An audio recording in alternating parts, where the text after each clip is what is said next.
Welcome to the Learning Pines YouTube. We hope this video helps. You begin by confirming prerequisites.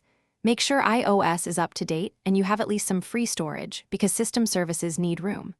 Once done, flip the silent switch and confirm focus or do not disturb is off.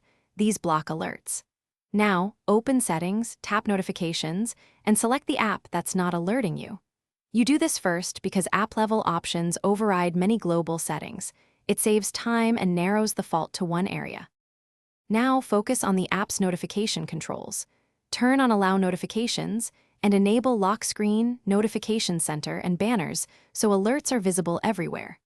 Then set alert style, toggle badges, and pick a unique sound so you notice it. Sound and banner types dictate how urgent the phone treats the message.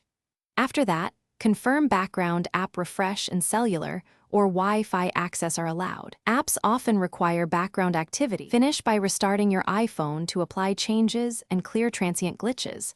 Then send a test notification from another device or use the app's test feature, making sure sound and banners appear. If the problem persists, sign out and back into your Apple ID or delete and reinstall the app to refresh permissions.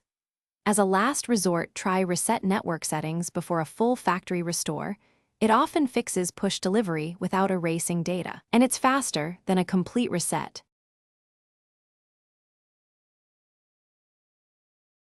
Thanks for watching. Consider subscribing if we helped you.